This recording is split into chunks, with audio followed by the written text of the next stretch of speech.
The first time I heard the children screaming in the vacuum, I realized the universe had decided exactly how much mercy it was willing to give. Sound shouldn't travel in space. Every pilot knows that. And yet, as my salvage skiff drifted past the derelict station Irene 9, the audio sensors flooded my cockpit with something that felt like crying. Thin. Broken. Almost afraid. I told myself it was a malfunction. Old stations did that. Ghost signals, feedback loops, echoes of long-dead transmissions. But my hands were already tightening on the controls. Because deep down, I knew this was different. And that knowledge would cost me everything. Irene 9 had been declared a failure 10 years earlier. A joint alien consortium project meant to uplift genetically imperfect species across the spiral arm. The official report said the subjects were non-viable, emotionally unstable, resource draining, useless. The station was stripped of tech, sealed, and pushed into a decaying orbit around a red dwarf.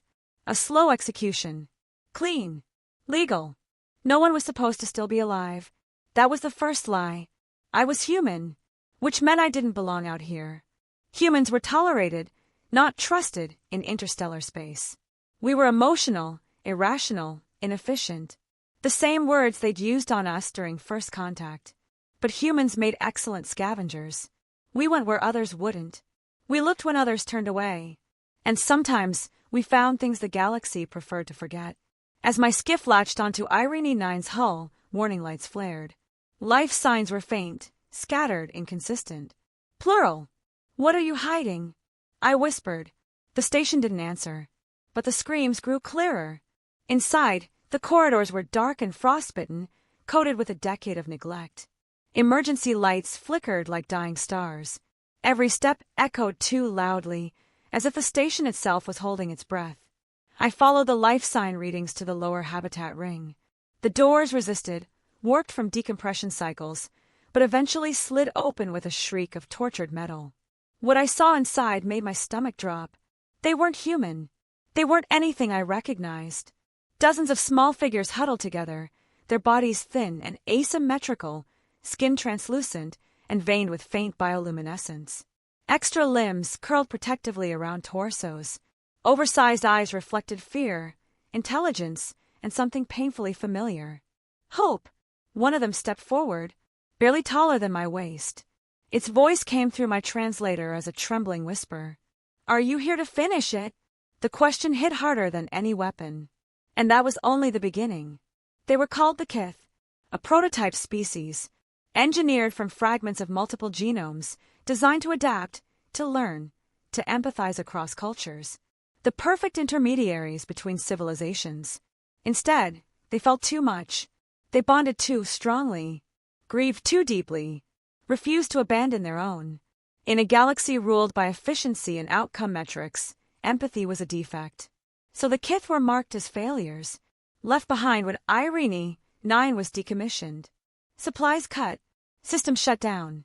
The consortium called it natural attrition. The Kith called it being forgotten. I patched emergency power back into the habitat. The children, because that's what they were, no matter how alien they looked, flinched at every sound, every spark. One of them touched my glove with trembling fingers. Its skin was warm, alive. You're solid, it said, wonder bleeding through fear. Not a memory. I swallowed hard. Yeah, I said. I'm real. And just like that, I was trapped. Because I could leave. But they couldn't. And the universe was watching. Word travels fast in space. Faster when it's inconvenient. 3 hours after I transmitted a distress ping, coded as a salvage anomaly, a consortium patrol ship dropped out of warp. Sleek. Silent. Efficient. Its commander was a Virexian named Tal Run. I recognized him instantly. Cold eyes. Polished logic. You have breached a quarantined asset, he said calmly over comms. Withdraw immediately. There are survivors, I replied. Children. A pause. Not of surprise, but calculation. Those units are classified as non-sentient experimental remnants, Talron said. They have no legal standing. Behind me, I felt the Kith listening, understanding far more than they should have. They're alive, I snapped. Alive does not equal valuable, he replied. That was the moment I realized this was never about rules. It was about convenience. Talrin offered me a deal. Leave now, erase my logs, and receive triple salvage credit. Enough to retire. Enough to disappear somewhere warm and quiet. If I refused, my ship would be impounded. My license revoked.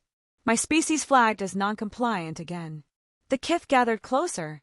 Their leader, an older one with cracked luminescent markings, met my gaze. We won't survive another winter, she said softly. But if you leave, we will not curse you. That broke me, because forgiveness shouldn't be this heavy. I cut the comm channel and powered up my engines. Talrin's voice returned, sharp with warning. Do not make this mistake, human. But I already had, and I would make it again. The escape was chaos.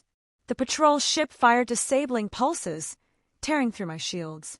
The skiff groaned, system screaming as I rerouted power. I crammed as many kith as I could into the cargo bay, their bodies trembling with terror and fragile trust.